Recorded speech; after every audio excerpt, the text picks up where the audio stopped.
vayan a hacer su participación, y si no tienen inconveniente vamos a iniciar con la doctora Michelle Chauvet, quien estudió la licenciatura en Periodismo y Comunicación Colectiva en la UNAM y el posgrado en Economía.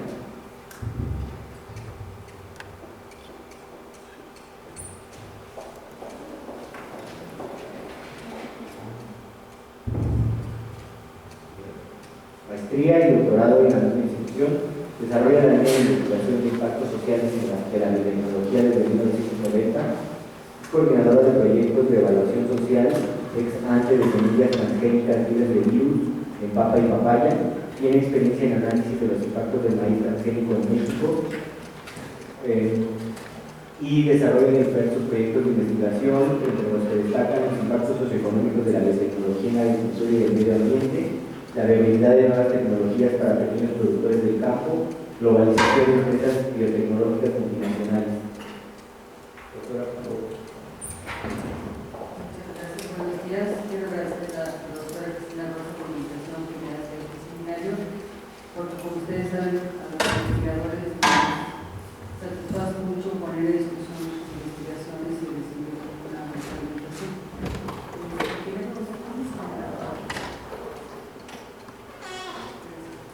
Bien, entonces esta mañana les quiero hablar sobre el desafío de la seguridad alimentaria en relación al acceso a los alimentos y a la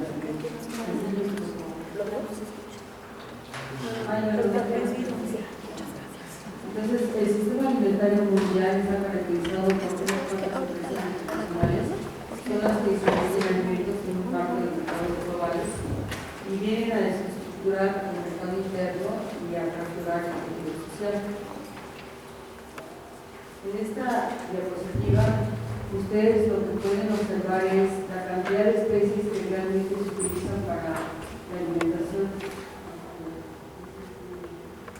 Bueno, en la diapositiva lo que ustedes ven por arriba de la línea azul es la diversidad que tenemos de plantas que pueden servir como alimento, y debajo de la línea azul las que realmente se utilizan. No tenemos tiempo para poder ver cómo es cada una de las plantas con los combustibles, pero por ejemplo con lo que respecta a maíz tenemos 307 variedades, y en la parte inferior ustedes pueden ver que solamente se consumen 12. Entonces hay una gran concentración en cuanto a la cuestión de los alimentos, y eso va a tener efectos que más adelante vamos a ver en el futuro. Además hay una dependencia alimentaria en México por este sistema global que les mencionaba. En cuanto al grado de importaciones para el caso de México, importamos un menos de 10% con respecto a huevo, maíz blanco, café y azúcar. Ya del 10 al 20% corresponde a leche, frijol, carne de aves y sorgo. Del 30 al 50% con respecto a lo que es carne de bovino y de porcino, y más del 50% con respecto a trigo, maíz amarillo, arroz y soja. Entonces México está en una dependencia alimentaria muy importante, y quisiera que guarden en su memoria este dato con respecto al trigo, porque vamos a ver el efecto después en la semana. Entonces, la seguridad alimentaria es un concepto que se ha desarrollado versus el de soberanía alimentaria. Por seguridad alimentaria, la política económica está entendiendo obtener en el exterior los alimentos por una cuestión de tipo económico de ventajas comparativas. El problema es que con estas políticas hay un abandono de las políticas de base alimentario vía mercado interno, como vimos en la diapositiva anterior. Hay un desmantelamiento de la estructura productiva nacional, y entonces esta falta de vocación productiva, de actividad productiva de nuestros campesinos se canaliza a través de políticas sociales, programas sociales de atención a la pobreza, pero no se atiende en el sentido de volvernos a requerir o a ser proveedores de alimentos para el desarrollo.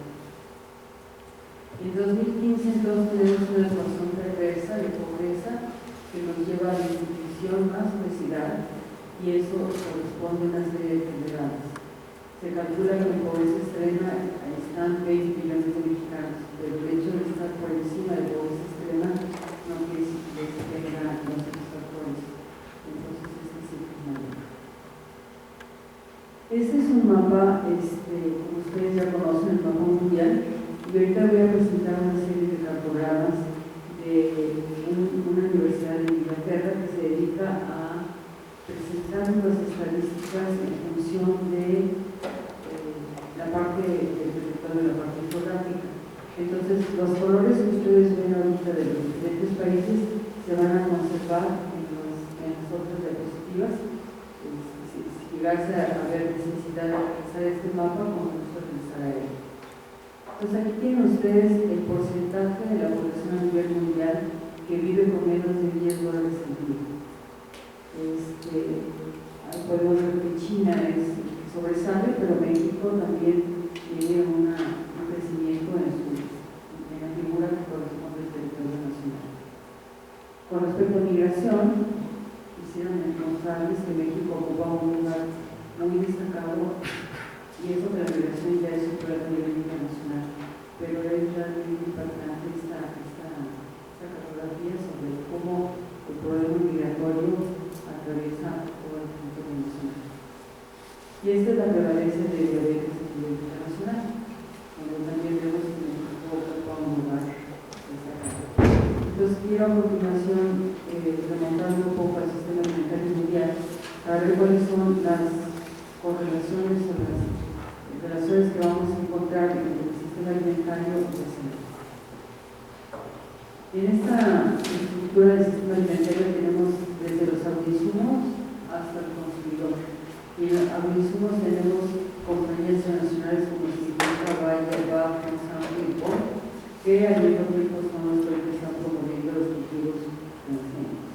Después tenemos a los productores, donde hay 450 millones a nivel mundial, pero el 85% tiene menos de 2 hectáreas. Después vendría el eslabón de los procesadores de alimentos que corresponden a la industria alimentaria, y aquí se moveremos a Nestlé, Harris, Unilever, Parker Daniels y Kraft. Y finalmente tenemos los distribuidores de alimentos que deberían ser los supermercados y que llegan a los consumidores. Estos serían los eslabones del sistema alimentario mundial. Pero vamos a hacer un pequeño recorrido histórico de cómo llegamos a lo que hoy día tenemos presente, ¿no? Un primer periodo donde la producción de alimentos y materias primas se dio en las colonias y su exportación estaba integrada en el proceso de industrialización europeo. Entonces teníamos una riqueza en recursos naturales y se exportaban alimentos y materias primas a las metrópolis. El modelo extensivo con base en los recursos naturales, una disminución de los costos salariales de los metrópolis gracias a esas exportaciones, y finalmente Inglaterra es hegemónico en este periodo. Para el segundo periodo tenemos ya una agricultura intensiva, la industrialización de la agricultura. Esta agricultura intensiva lleva a una producción y consumo masivo, hay la producción de origen animal y alimentos duraderos con alto valor agregado, y la cadena de frío es un aspecto tecnológico importante. Los sectores agrícolas de cadenas agroalimentarias se van integrando de forma vertical, es decir, vamos a tener una empresa como X productora de yogur que va a tener desde el establo hasta la distribución de sus productos. Se consolida una industria alimentaria, pero tiene un fuerte deterioro ecológico y la hegemonía la tiene Estados Unidos. Para el periodo o régimen alimentario actual tenemos ya bloques comerciales, las políticas de ajuste y liberalización de los mercados hacen que la regulación multinacional global esté por encima de las políticas agrícolas nacionales. Las ventajas de las economías tienen que ver con la tecnología y ya no es tanto de los recursos naturales. Los productores pierden independencia, tienen que atender a lo que pide la industria, y de la integración vertical se pasa a la conformación de redes. Otro aspecto también es que la agricultura de precisión, la biotecnología y la nanotecnología empiezan también a consolidarse. Hay una inversión extranjera que obtiene regalías y ganancias al integrarse a este sistema. sistema, se solicita que haya una liberación del marco público de la tenencia de la tierra para que también la tierra entre al mercado de mercancías, para la redundancia. Los subsidios para ciertas agriculturas se dan, pero la apertura para otras, hay una caída de los precios agrícolas y la expansión de los volúmenes de exportación, pero sin ganancia para los exportadores. De tal manera que hay una concentración de empresas por fusiones y también por adquisiciones. Finalmente, el supermercado es el actor central en el sector alimentario y la agricultura está subordinada a los seguros de alimentos. Entonces, esto es lo que vamos a empezar a vincular con salud. ¿Qué ventajas obtiene este supermercado? Con exenciones impuestos por 10 a 40 años, facilidades de terreno para la construcción de sus empresas, subsidios en los servicios y infraestructura financiada por el Estado, es decir, vialidades, infraestructura de agua, de luz, etc., y que no la invierten, no la hacen en supermercados, sino directamente en los gobiernos. Los voy a permitirme presentarles a Carly, pero Carly mismo lo va a hacer conmigo. Y dice Carly: somos la harina en su pan, el trigo en sus tallarines, la sal en sus frituras, somos el maíz en sus tortillas, el chocolate en su postre, el edulcorante en su gaseosa. Somos el aceite de su aderezo y la carne y cerdo pollo que usted come para la cena. Somos el algodón de su ropa, la terminación de su alfombra y el fertilizante de su campo. Y ya con esto podemos ver el poder que tienen estas empresas en varios ámbitos de nuestra vida cotidiana. Cargill es proveedor de materia prima, comprador para comerciantes y procesador de productos, proporciona materias primas de manera confiable y a bajo precio, y sus clientes y socios son los que tienen que ver con la industria alimentaria.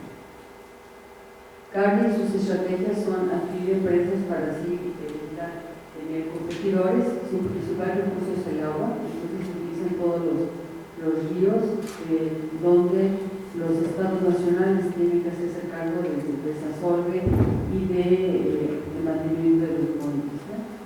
Venden donde hay recursos independientemente de los estados y las políticas, como les decía.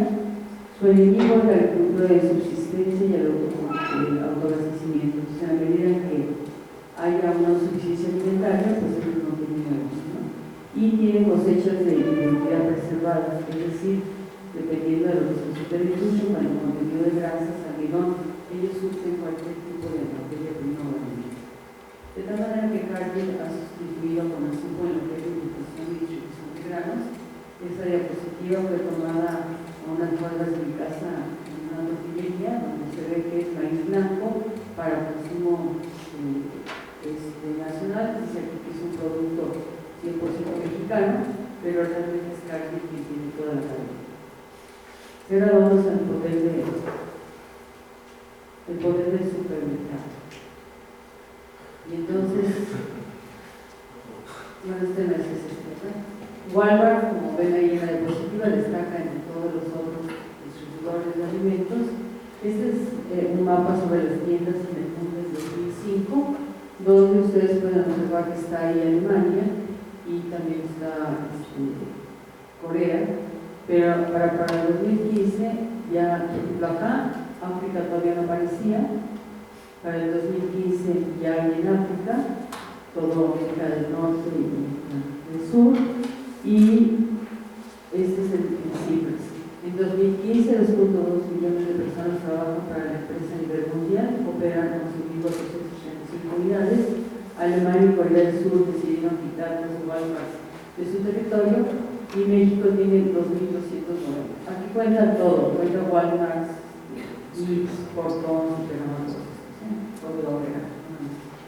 No me voy a detener en cómo se llegó a esto a México porque quiero llegar a la parte de salud y les voy a dar entonces un botón de muestra de esta cuestión del impacto de este sistema alimentario en nuestra salud. La producción alimentaria moderna contiene hasta 40 veces más gluten que hace las pocas décadas, lo que provoca más adicción, y los polípedos agregados al cerebro son capaces de adherirse a los receptores de morfina, produciendo un efecto placentero y divertido. alimentos y las propiedades que les han encontrado, pues entonces hay una adicción a carbohidratos que responde a los problemas de obesidad y diabetes mellitus. Entonces, ¿cuál sería el desafío? El desafío es investigar los beneficios de ciertos alimentos a nivel regional que no solo proporcionan energía, sino que también sean nutritivos y que nos permitan diversificar la dieta. Que hay una cultura alimentaria local que habría que destacar. Aquí una diapositiva de todas las ventajas que tiene la chía en cuanto a diferentes nutrientes. Y regresamos al mapa mundial, porque quiero que vean ahora la necesidad que tenemos de investigar en esta cuestión de alimentos, como yo mencionaba, que proporcionen energía, pero que sean también nutritivos, y para ello se requiere investigación. Pero este es el mapa con respecto a la investigación científica. Entonces, regreso aquí para que vean de qué tamaño es realmente Japón, pero en cuanto a investigación científica, cómo crece todo lo que tiene que ver con Europa y Estados Unidos. Y México, bueno, pues creo que no es muy más así, ¿no? Entonces, finalmente, los desafíos frente al problema alimentario es transitar de la interdisciplina a la transdisciplina, que haya una política diferente que recupere la estructura de productos y que restablezca el tejido social. Para ello habría que poner énfasis en la cultura alimentaria pública. También investigar los beneficios de alimentos no convencionales a nivel regional, que no solo proporcionan energía, sino que además sean nutritivos, y medidas para mitigar, adaptar o modificar la producción de alimentos en intercambio o variación. Muchas gracias.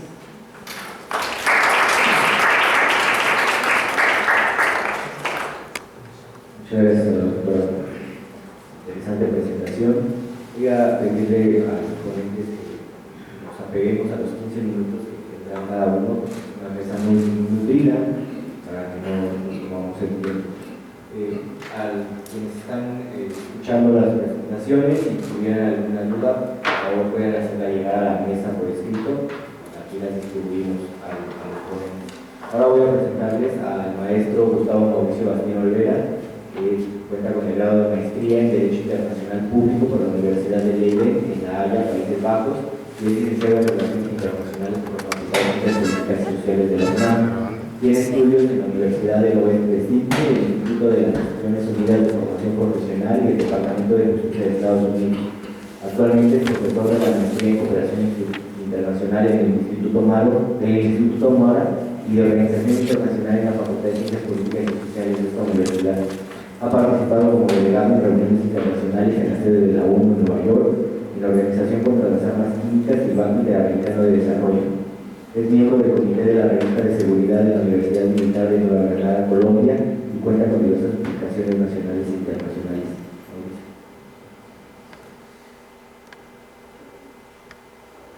Muy buenos días, muchas gracias por la invitación, a la doctora Cristina Rosas y al CISAN por distinguirme como invitado para participar en esta mesa.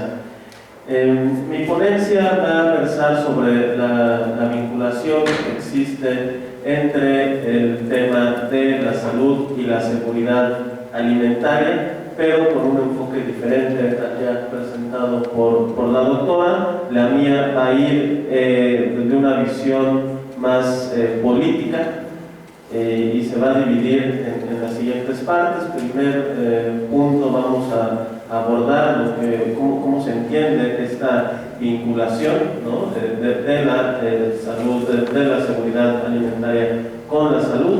Después, cómo es que se impacta en el ámbito, en la esfera multilateral, en la política multilateral a nivel del sistema de Naciones Unidas, para posteriormente aterrizarlo en el área geográfica que nos corresponde estudiar aquí en el seminario, que es la región de América del Norte. Analizar cómo se aborda el tema en Estados Unidos, en Canadá y, por supuesto, en México, ¿no? Esto desde un aspecto, una visión de la política pública, para al final abordar los retos que se identifican en esta materia. Entonces, dicho lo anterior, bueno, pues iniciemos con la Cumbre Mundial sobre la Alimentación, ¿no? la cual se convoca en los años 70, específicamente en 1974, en el que tenemos un contexto de Guerra Fría, ¿no? No obstante, hay una preocupación, ¿no? por ver el tema de la mala alimentación, de la desnutrición generalizada que estaba ocurriendo principalmente en países de África y del sudeste asiático, con la cual, bueno, pues los gobiernos participantes se comprometen a reconocer, si no bien la seguridad alimentaria todavía en el 74, pero sí reconocen el derecho a no padecer el hambre, ¿no? Esto es un parteaguas a nivel internacional. En 1974, la Cumbre Mundial sobre la Alimentación. Y en concreto me voy a permitir leer el renglón, ¿no? De cómo quedó este reconocimiento. Dice: todos los hombres, mujeres y niños tienen derecho inalienable a no padecer de hambre y malnutrición a fin de poder desarrollarse plenamente y conservar sus facultades físicas y mentales. He ahí la primera vinculación que se llega a hacer: derecho a la alimentación para conservar, a fin de conservar sus facultades físicas y mentales. Primer acercamiento, ¿no? Digamos que el primer coqueteo que hace la comunidad internacional con el tema de la salud, ¿no? Están reconociendo que efectivamente una falta de seguridad alimentaria puede llegar a afectar al tema de la salud. No obstante, bueno, este tema se deja en el olvido, ¿no? Si bien, como lo mencioné, tenemos el contexto de la Guerra Fría, ¿no? Se alcanzó a convocar a esa cumbre mundial, pero pues por los diversos acontecimientos hacen que el interés de las potencias pues se concentre en otros ámbitos, ¿no? Específicamente el desarme, etcétera, ¿no? Se llegan a concentrar ahí y olvidan y dejan de lado este tema de la seguridad alimentaria, y no sería hasta 1996 en la que, por propuesta del entonces director general de la FAO, el doctor Diop, de origen senegalés, es que se convocaría a la Cumbre Mundial sobre la Alimentación y que este tema volvería a ser parte de la mesa. Las cumbres anteriores, ¿no? A partir de 1974, habían tocado temas no tan coyunturales, ¿no? Sino simplemente se limitaban a ser un espacio político, ¿no? Sin llegar a la sustancia del problema. Y no es hasta el 96 en el que los 185 países miembros de Naciones Unidas acuden a Roma a este cónclave convocado por la FAO. Ahí, bueno, más allá de solamente participar los representantes de los gobiernos, es una cumbre de carácter abierto y transparente, en la que también se convocan a representantes del sector de la sociedad civil, ¿no? En total llegan 10,000 representantes a esta cumbre. Entonces, bueno, ahí se generan una serie de debates en torno a la seguridad alimentaria y a la erradicación del hambre. Y en concreto, se crea la definición de lo que sería seguridad alimentaria, en la que voy a abordar un poco más adelante, ¿no? Los 4 principios de la seguridad alimentaria, pero no me quiero detener ahí, sino seguir, ¿no? Cómo se va, cómo se sigue las negociaciones multilaterales, ¿no? Sería, bueno, 4 años más tarde, cuando pues sigue el debate en Naciones Unidas, y es en el año 2000 en el que la ONU reconoce a través de una resolución la vinculación específica entre un tema que, si bien ya se había discutido seguramente, pero no se había discutido la inocuidad. ¿Qué ocurre aquí? Se reconoce también parte del tema de la salud, ¿no? Y aquí mi opinión es que, bueno, los países consideran que las estrategias de fortalecimiento de la seguridad alimentaria que se estaban diseñando a partir de 1996 no deberían de causar un efecto nocivo superior al de no contar con una seguridad alimentaria, ¿no? Me explico, o sea, están diciendo, sí, todos los países deben de tener derecho a una seguridad alimentaria, pues vamos a darle alimento del tipo que sea, sí, señores, pero está la cuestión de la inocuidad, ¿no? Los alimentos que son peligrosos, que son dañinos para los seres humanos y que transmiten enfermedades, ¿no? Y no solamente me refiero a lugares en África, sino, por ejemplo, uno puede ir caminando por aquí, por Ciudad Universitaria, y está el famoso pasillo de la salmonela, ¿no? O sea, por cerca de la Facultad de Medicina, vale la pena decirlo, ¿no? Entonces, eso es parte, ¿no?, de lo que se reconoce. Es decir, bueno, no solo no queremos malnutrición, sino hay que tener cuidado de este tema de la alimentación, ¿no? Que la solución no sea peor que el problema que ya tenemos. Eso es algo básico.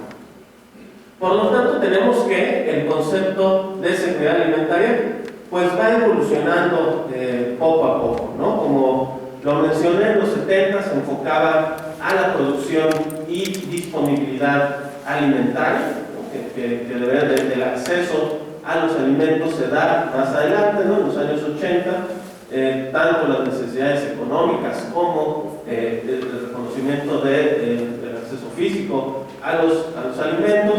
En los 90 se define ya el concepto como tal, y es a partir de este milenio en el que se incluye el tema de la inocuidad y incluso hasta se llega a hacer notar las preferencias culturales, ¿no?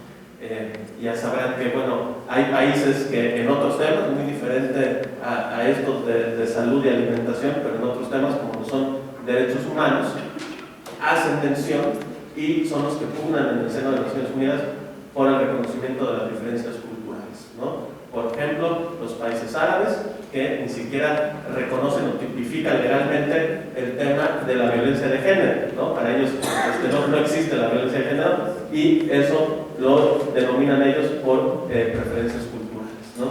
Entonces también es un concepto que se lleva al tema de la seguridad alimentaria después del año 2000, aunado al de la inocuidad.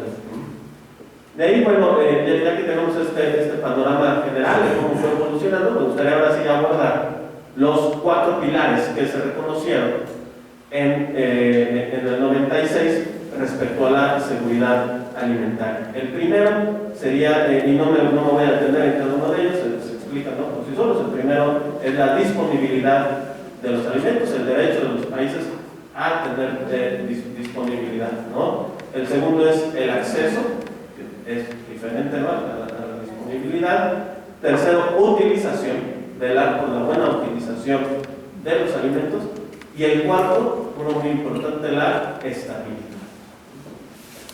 Entonces, bueno, obviamente con todo esto con un enfoque transversal, considerando que la nutrición es algo integral, ¿no?, que se debe cuidar a lo largo de la implementación de estos 4 pilares, porque de ahí reconocen los países que nos llevan a los efectos de ya sea una malnutrición, obesidad o incluso en el extremo las hambrunas, ¿no?, en el otro extremo.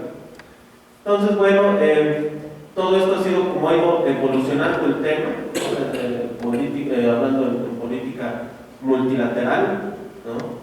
Y pues cuando entra en la agenda ya de una manera estable, en la agenda política multilateral, es a partir de 2010 apenas, ¿no? Si bien estos esfuerzos, como les digo, son esfuerzos aislados, ¿no?, una cumbre por aquí, otra cumbre por allá, una resolución, pero es a partir de 2010 en las que ya se reconocen anualmente todo este problema, ¿no?, a través de la Asamblea General de Naciones Unidas, que sesiona en Nueva York. Anualmente aprueba una resolución que se denomina Desarrollo Agrícola, Seguridad Alimentaria y Nutrición.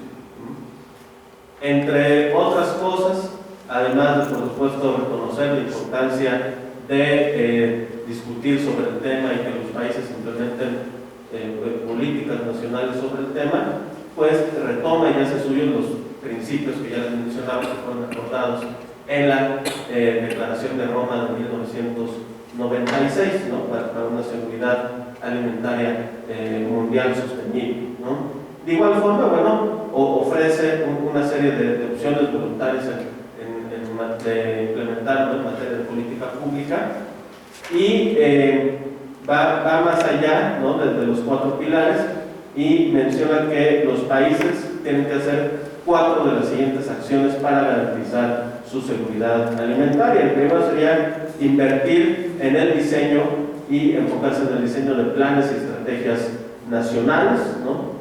El segundo es fomentar la estrategia y la coordinación a nivel nacional, regional y mundial. El tercero es fomentar un planteamiento dual amplio de la seguridad. ¿Esto qué quiere decir?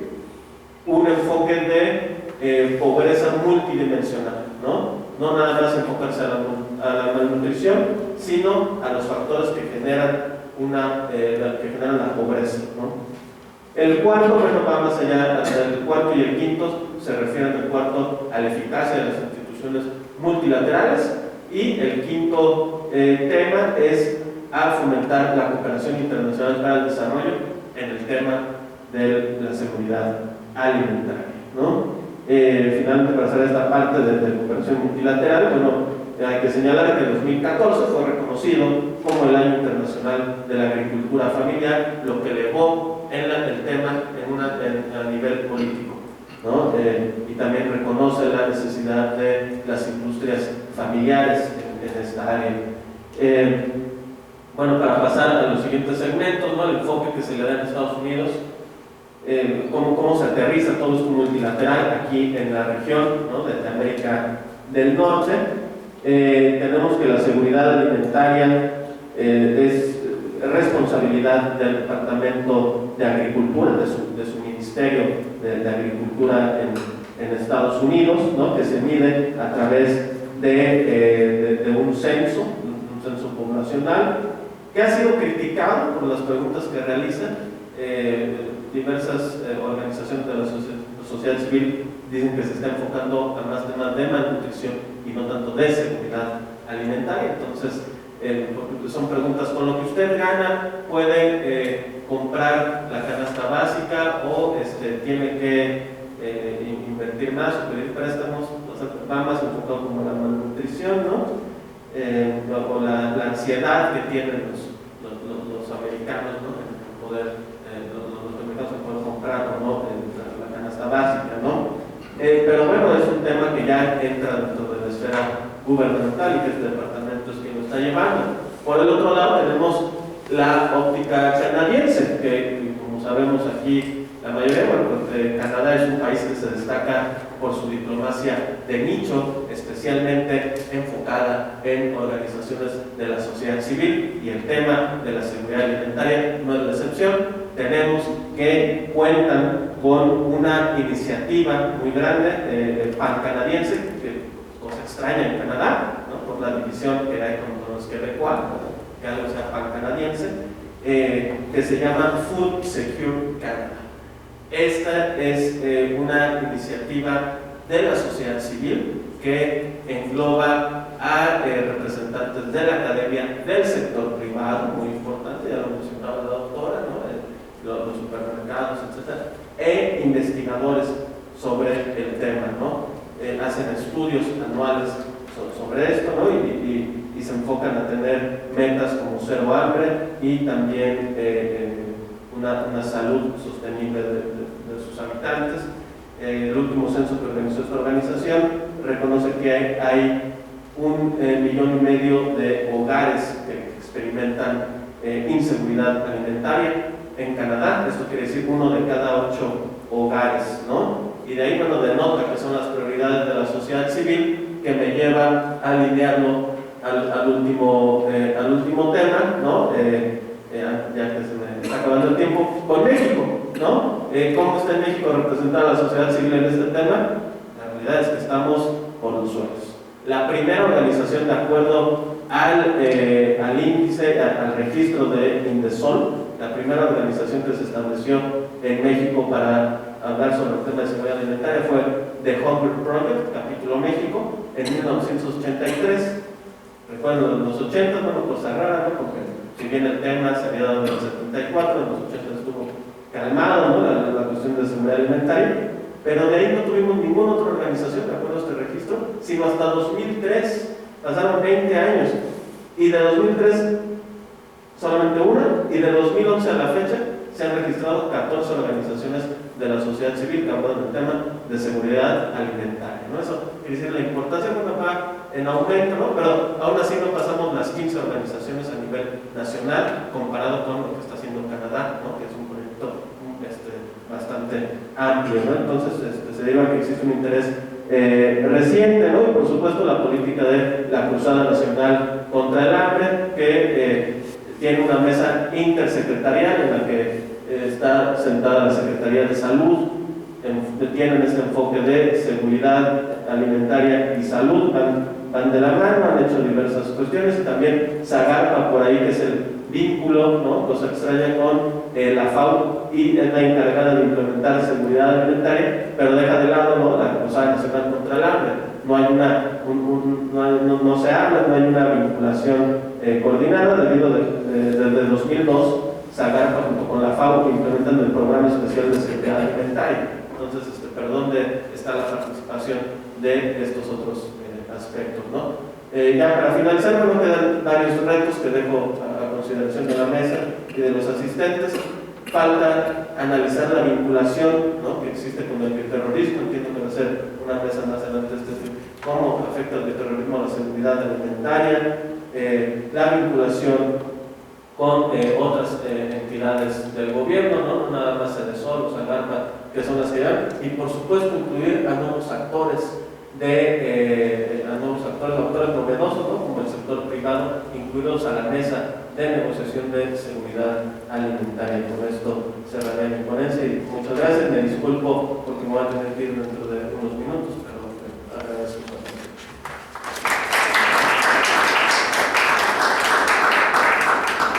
Muchas gracias, Mauricio. Les recuerdo a los asistentes que si tienen alguna pregunta pueden hacerla llegar por escrito a la mesa. Ahora voy a presentar al doctor José Luis Borbón Nieto, miembro del Sistema Nacional de Investigadores y embajador en retiro del Servicio Exterior Mexicano. Cuenta con grados de doctorado y maestría en Relaciones Internacionales por la Universidad Nacional Autónoma de México y es licenciado en Derecho Civil por la Universidad Pontificia de San Juan de Letrán en Roma, Italia. Cuenta con diplomas y cursos de posgrado en Política Internacional, cursos de especialización en América Latina, Organizaciones y Relaciones Internacionales, altos estudios internacionales, estudios diplomáticos. Actualmente es profesor investigador del Colegio de Veracruz, donde imparte cursos a nivel de licenciatura, maestría y doctorado. Además, ha impartido cursos en los mismos grados en Derecho en la Universidad de Veracruzana, la Universidad Autónoma de Veracruz, la Universidad Anáhuac de Jalapa y el Centro de Estudios Superiores de Veracruz. Ha escrito y publicado obras individuales y colectivas en el Colegio de Veracruz, el Instituto Nacional de Ciencias Penales y en la Universidad de Lima. Doctor.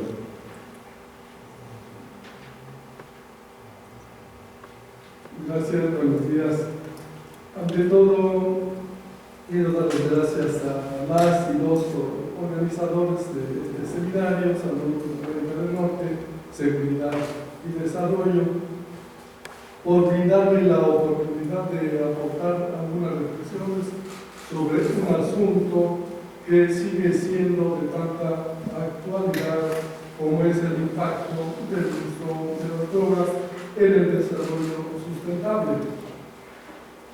El tema está formulado de manera muy breve, aclaro sin embargo que es muy complejo y que ya que digamos el asunto del uso y abuso de las drogas, lícitas e ilícitas, pues está siendo muy debatido en estos días y con base en la Convención de Viena de 1988 se han estado haciendo algunas revisiones en este ámbito que afecta mucho a la salud si tomamos en cuenta que el sector de la población que es más vulnerable, pues es de los jóvenes, entre los cuales tenemos que considerar los ninis, o sea, aquellas personas, aquellos jóvenes que ni trabajan ni estudian.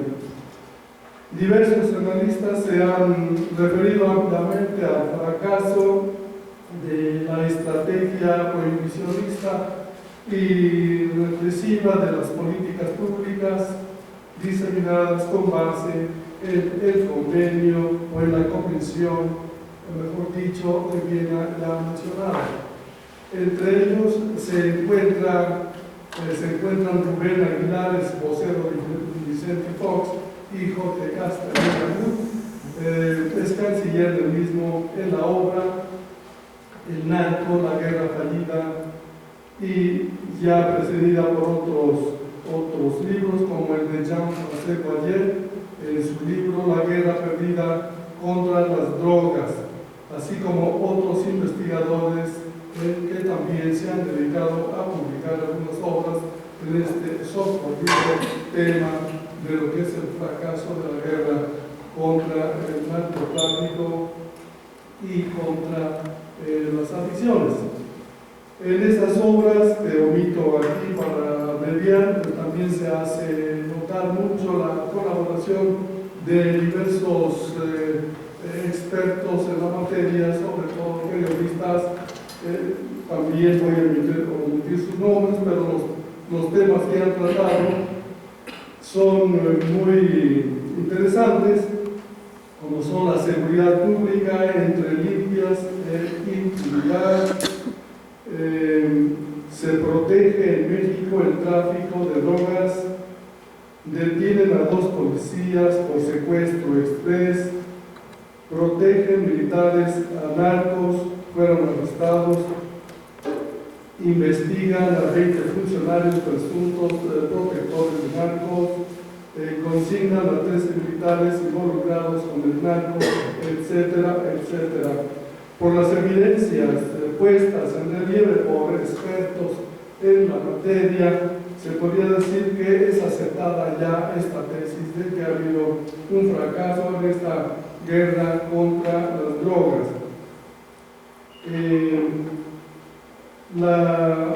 La guerra pues se considera como una guerra fallida.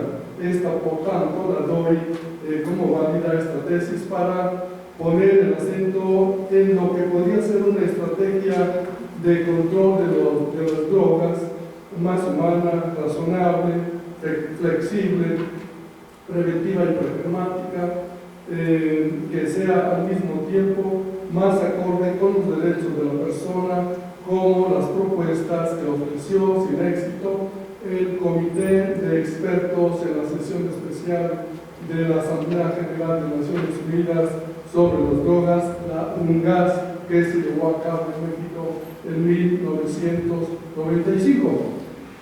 Considero que ha llegado el momento de retomar los hallazgos de esa primera sesión especial para confrontarlos y enriquecerlos con los que ya se discuten en la preparación de la segunda sesión especial convocada en el 2012 y para 2019, la cual, pues, a iniciativa de México, Colombia y Guatemala se adelantará para el 2016. La sesión especial sobre las drogas del año próximo podría ser una buena oportunidad para hacer eco a las propuestas de algunos líderes mundiales, entre ellos el expresidente de México, Ernesto Zedillo, el de Brasil, Enrique Cardoso, y el de Colombia, César Gaviria, quien fuera también secretario general de la Organización de Estados Americanos entre 1994 y el año 2004.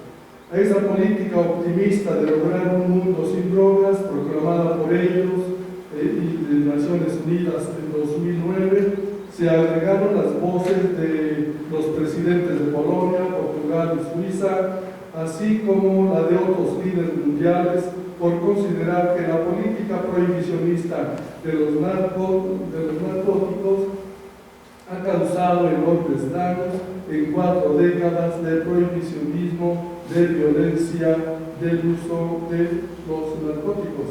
También se adhirieron voces independientes de filósofos como Fernando Sabater, historiadores como Antonio Escotado, médicos como T.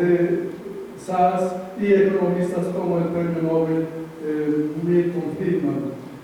En cuanto a la flexibilización de las políticas públicas en materia de control del consumo de drogas, se puede afirmar que también ha habido cambios importantes en varios países a ambos lados del Atlántico.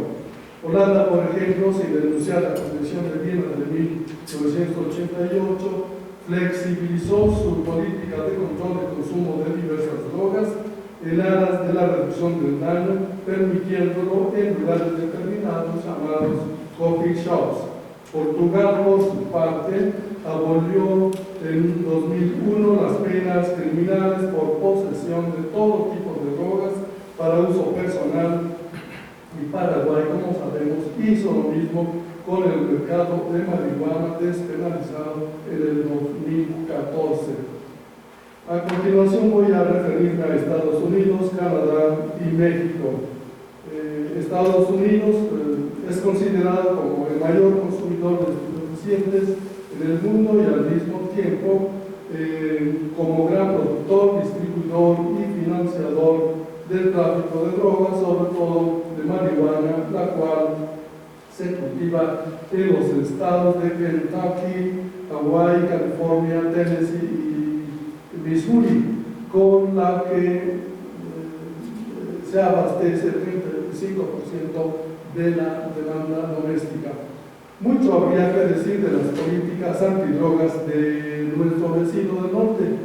Se puede destacar que en general se caracteriza por ser demasiado conservadora, desde Nixon para acá.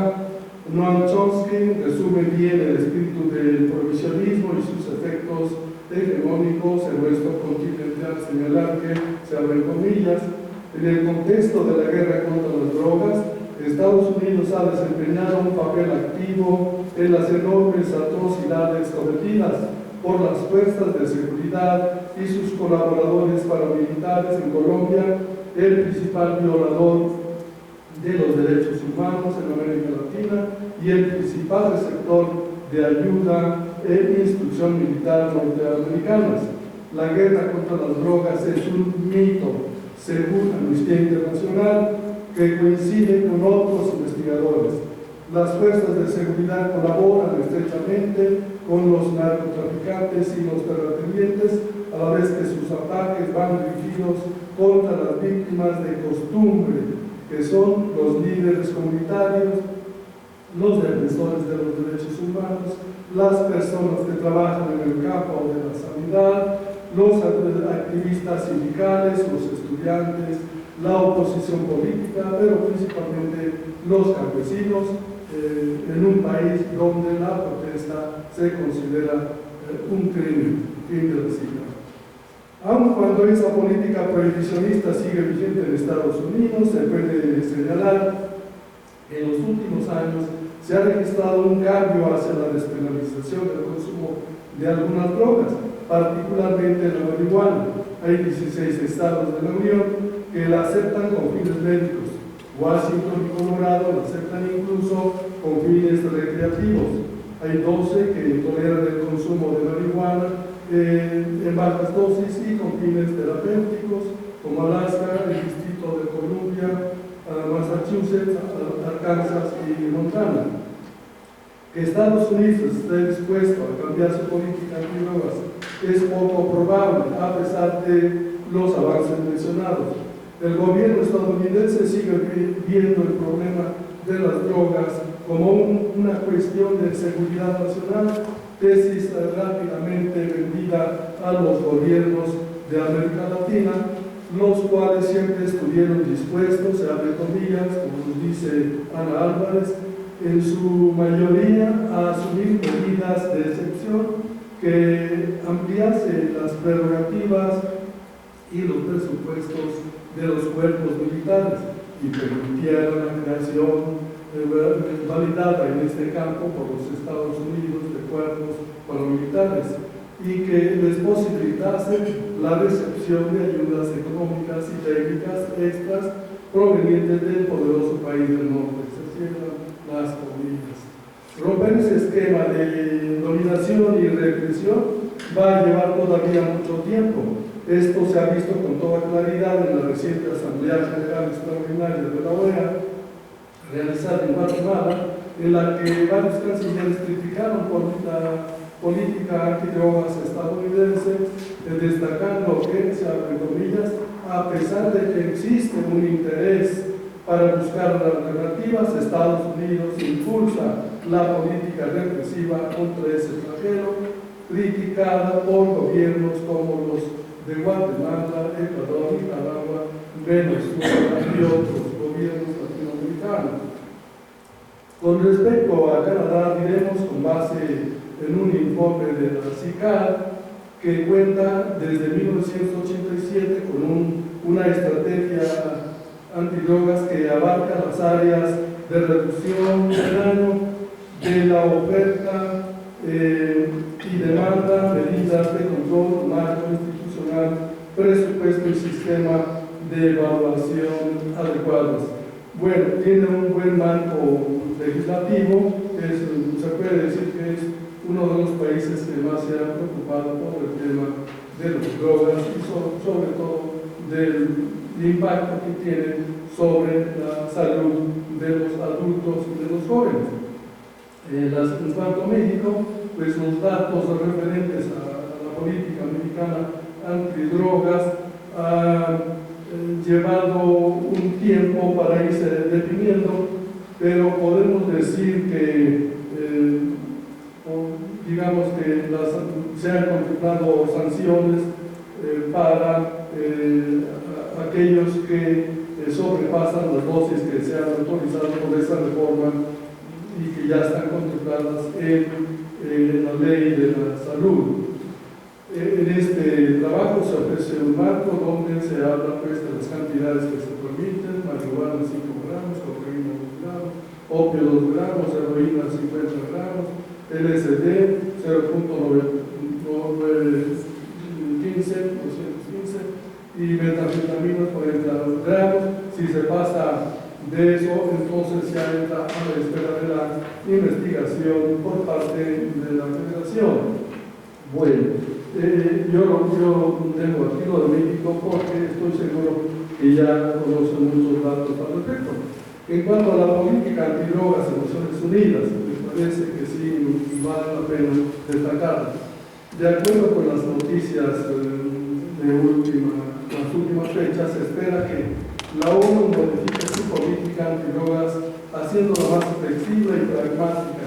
Esto se desprende de la reunión de la Comisión de Estupefacientes realizada en Viena, Austria, en marzo de 2014, en la que se examinó la situación del problema de las drogas y donde se dijo que por primera vez Naciones Unidas está dispuesta a cambiar esa política y hacerla más flexible. Hay una nueva corriente que lidera Colombia, México y Guatemala, y esto pues se acaba de hacer patente en la última reunión de este mismo mes que se ha llevado a cabo en Viena. Quisiera nada más recordar que en la revista Proceso de la semana pasada pues se refiere a las declaraciones que hizo el ministro de Justicia de Colombia, en la cual pues pone el acento en que ahora no se trata precisamente de la legalización de las drogas, sino de la despenalización. Y digamos que mientras Naciones Unidas no haga una revisión de la Convención de Viena de 1988, los países están obligados a seguirlo observando. O sea, penalizar, no. Solamente aquello, ¿verdad? No, incluso no se habría de penalizar, sino de trasladar este asunto del tema de las drogas, el consumo personal de drogas, hacia el ámbito administrativo, de manera que sean sancionadas con multas, por ejemplo, pero ya no con casos, con prisión, porque las prisiones en Estados Unidos están llenas de gente que de alguna u otra manera se dedican al consumo de drogas. Yo quisiera dejar algunas reflexiones que hacía al final, pero simplemente quería destacar que en términos generales me gustaría augurar que la guerra inútil y cruenta de más de 40 años haga ver a los organismos internacionales y a los países de todo el mundo la necesidad de revisar las políticas públicas sobre el control de drogas. Y lo demás pues lo dejo a la reflexión complementaria de ustedes. Después, si quieren hacer alguna pregunta, estoy a sus órdenes. Muchas gracias por su amable atención.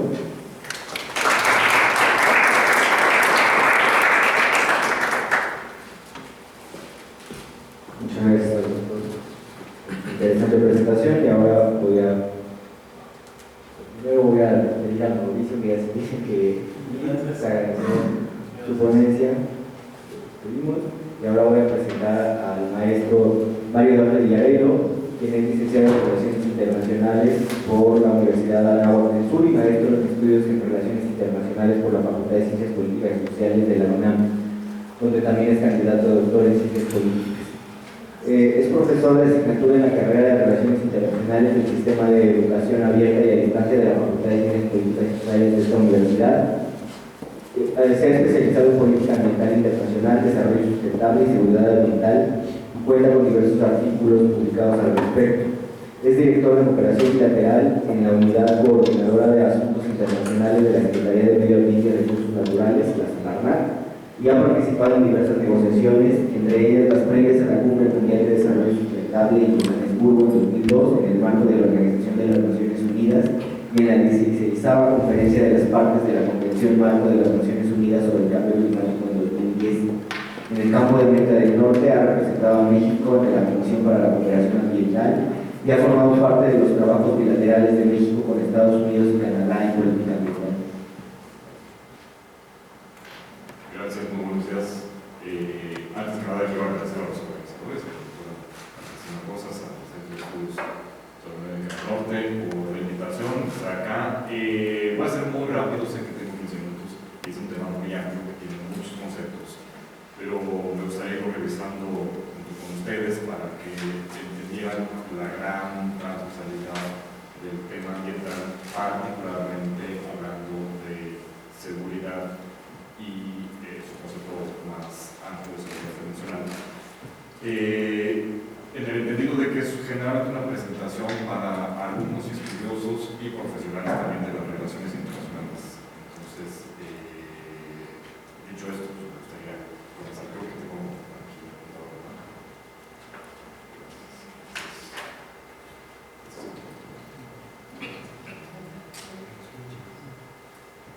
quería lo que todo. Bueno, vamos a hacernos algunas preguntas básicas. La primera es: ¿cuáles son los grandes problemas ambientales? Para que tengamos el contexto general. De acuerdo con la ONU, hay 7 grandes problemas ambientales. No quiere decir que sean los únicos, ni mucho menos. Simplemente el concepto que se da de los grandes problemas ambientales es que tienen una cobertura mundial, es decir, que ocurren en cualquier parte del planeta, en mayor o menor medida, pero están presentes en cualquier parte del planeta. Hay otros problemas ambientales que no están dentro de los 7, que pueden ser muy graves, por ejemplo, la combinación de material nuclear o de residuos peligrosos, etcétera, pero que no tienen el carácter de gran problema ambiental porque no tienen una naturaleza mundial. La primera de ellas, y que es el más famoso, que estoy seguro que todos ustedes van a escuchar, es el cambio climático, que es el papel de la biodiversidad. La tercera es la desertificación, la cuarta es la sobreexplotación de los recursos productivos. En quinto lugar está la presión demográfica demandante de mayores recursos naturales. En sexto lugar tenemos la contaminación del agua y del aire, y en séptimo lugar tenemos el agujero en el campo de sol. No es una orden de declaración, honestamente no estoy poniendo pero estos son los 7 grandes problemas que marcan las Naciones Unidas. Todos ellos inseguridad ambiental. Y bueno, pues se aplican en el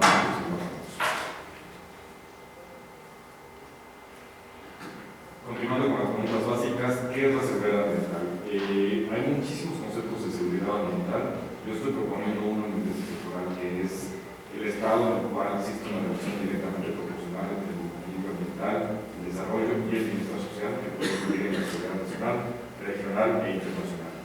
Dicha relación puede variar a partir de las amenazas y riesgos al ambiente, tanto de origen natural como antropocéntricos. Antropocéntricos quiere decir que son causados directamente por la actividad civilizatoria del tercero. ¿Qué es la seguridad internacional? Bueno, el concepto básico, la definición clásica que encontramos es aquella que dice la estabilidad y la armonía de las interrelaciones de las seguridades nacionales de todos los estados.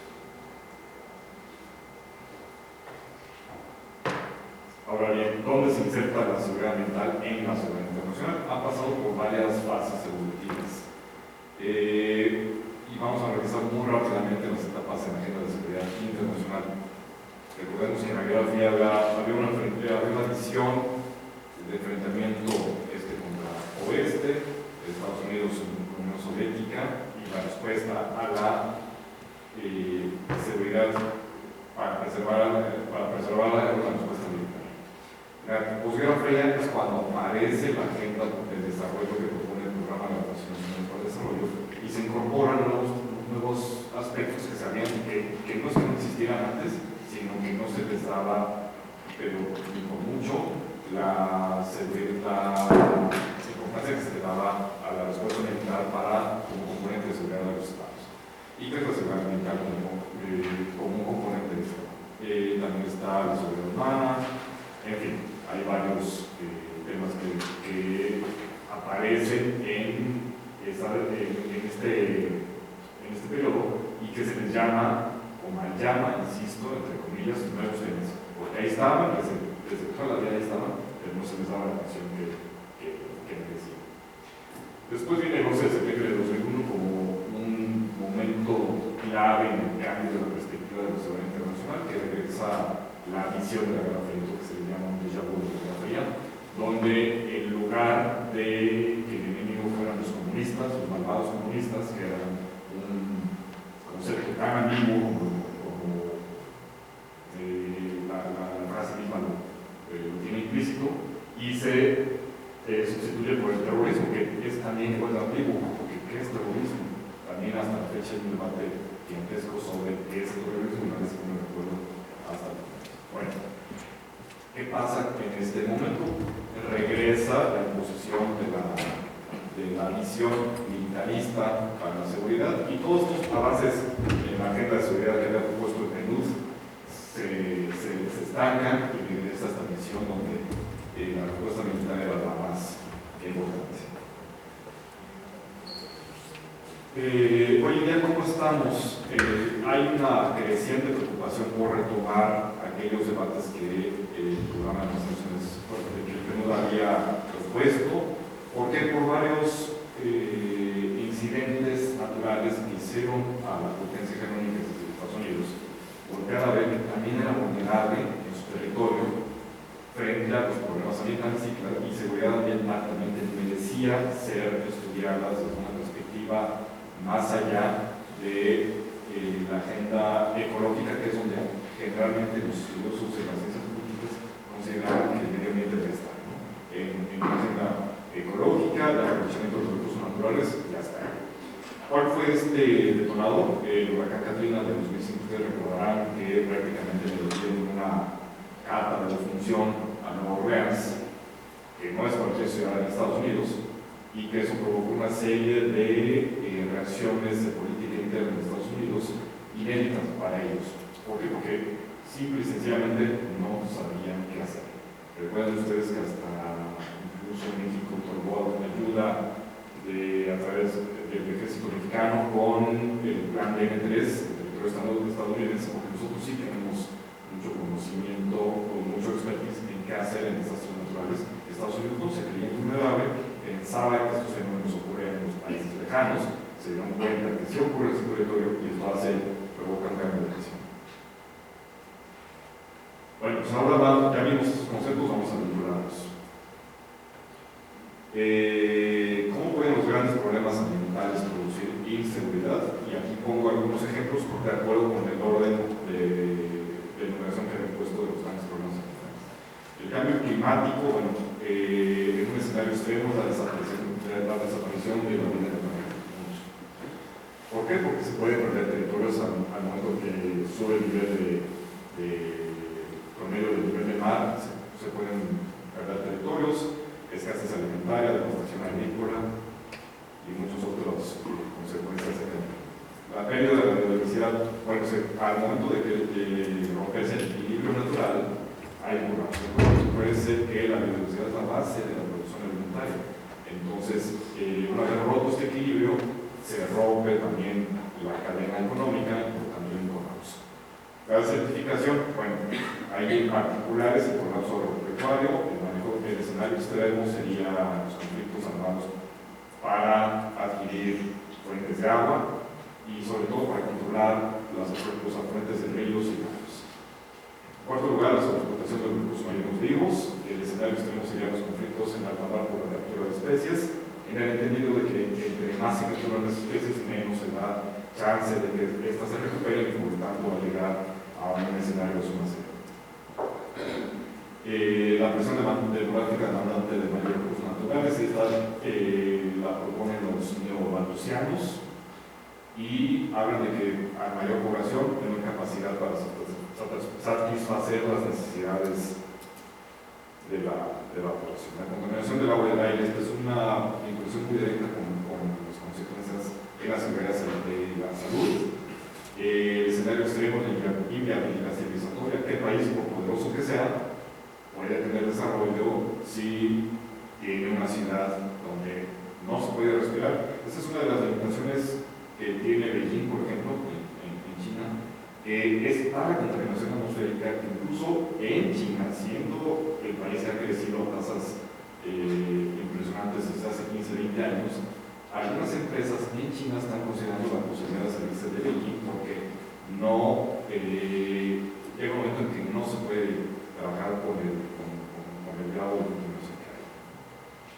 Y esto es, bueno, como les decía, es una vinculación directa con la agenda de la salud. Otra vinculación directa con la agenda de la salud es el agujero en la capa de ozono, porque al haber penetración de los rayos ultravioletas del sol, se han disparado los índices de cáncer de la piel y de otros fenómenos de salud asociados con la penetración de rayos ultravioleta, porque la capa de ozono, ustedes sabrán que con la producción industrial de ciertos gases, la capa de ozono se ha roto, lo que ha permitido la entrada de rayos ultravioleta. Y este es un ejemplo, este es un caso particular porque este es un ejemplo de un resultado positivo, porque hoy en día, después de la convención del protocolo de Montreal sobre la capa de ozono, se han visto unos resultados en cooperación internacional favorables y un resultado tangible es que la capa de ozono se está recuperando. Bueno, ¿qué tienen en común todos estos problemas? Les decía que son globales, pueden afectar por igual a naciones ricas o pobres y, sin embargo, la capacidad de respuesta de estos países es muy diversa.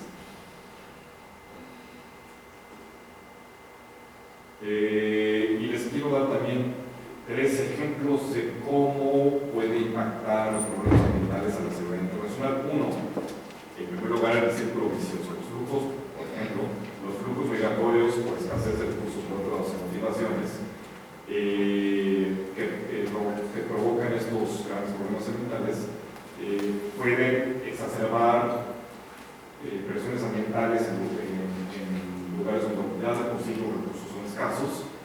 Y no solo en el área ambiental, sino que también había consecuencias sociales muy importantes, como xenofobia, persecución de los refugiados, y sobre todo porque el derecho internacional todavía no tiene un concepto de lo que es el refugio ambiental. Hay conceptos de refugiados, pero no particularmente de refugiados ambientales, están en el limbo de gatillos. ante una organización política mundial inadecuada, los regímenes internacionales actuales no pueden responder a los problemas ambientales. Y hay una pregunta: ¿qué pasaría en el caso del cambio climático si países enteros están condenados a desaparecer bajo el mar, como un montón de islas en el Pacífico Sur? ¿Dónde se podría esa gente? ¿No? Había países con grandes extensiones, por ejemplo Australia, dispuestos a aceptar esa población. Ya sabrán ustedes de antemano que es algo muy complejo. Y el tercer ejemplo es la tensión militar en dos vertientes. El primero, que los países vean sus fronteras amenazadas por la migración, por casos ambientales, como el ejemplo que les mencionaba, y la respuesta va a ser militar. Y la otra vertiente es que los países que vean en peligro su propia existencia querrán o caerán en la tentación de hacerse de nuevos territorios o de nuevos recursos por la fuerza, ¿no? Y el caso paradigmático es agua en el Medio Oriente, en África subsahariana. Bueno, y a todo esto México, ¿qué? Como un ejemplo particular en América del Norte. Por ahí tengo una publicación que habla de seguridad ambiental en América del Norte, y yo lo que trataba de esa publicación de resaltar es que en esta región se encuentran todos los climas, representados todos los climas que existen en el resto del planeta. Entonces es una región que, a pesar de que es un porcentaje pequeño con respecto al territorio del resto del planeta, contiene la mayor parte de las especies o representantes de la mayor parte de las especies del mundo, de los climas y de recursos naturales, lo que la hace una región particularmente especial. Bueno, hablando de México, ¿cuáles son los retos que tiene la seguridad ambiental mexicana? Bueno, la escasez hídrica. Ustedes saben que en el centro y el norte del país hay una gran escasez hídrica, y que mientras en Tabasco se inunda, en el norte hay grandes sequías que provocan pérdidas millonarias al sector agropecuario. Asociado a la desertificación, que va avanzando la desertificación, no solo quiere decir que deja de haber agua y por lo tanto no hay forma de recuperar la biodiversidad, y sobre todo vinculándola con la producción económica, sino que también tiene que ver con la acidificación por el uso extensivo de químicos y de la lluvia ácida que penetran los mantos freáticos, y esto, aunque haya agua, no son viables para la producción alimentaria. Obviamente la viabilidad agrícola, como todos se les mencionaba, incidencia o reincidencia de enfermedades locales en otras zonas por el cambio de vectores. Hay países que no están preparados para determinadas enfermedades, y que con el cambio de vectores, sobre todo en el caso del cambio climático, con el incremento de la temperatura, ha sucedido que no están preparados a determinadas enfermedades que están ocurriendo, y eso los pone en jaque. En el caso particular de México, empezamos a ver casos de dengue en zonas donde tradicionalmente no había, y estas zonas también se encuentran un poco preparadas para enfrentar estas enfermedades. Obviamente la pérdida de biodiversidad y los costos económicos que se asocian a esta pérdida, cambian las rutas migratorias de especies locales para la pesca y la migración. Bueno, conclusiones muy rápidamente porque tengo tiempo encima. ¿Cuál es el papel del desarrollo sustentable en todo esto? El desarrollo sustentable se le conoce también como el removimiento del capitalismo, porque habla de que trata de resarcir los años que el capitalismo, 200 años de revolución industrial, ha provocado. Y que tienes que juntar desarrollo económico con un desarrollo social, todo esto con un equilibrio ambiental.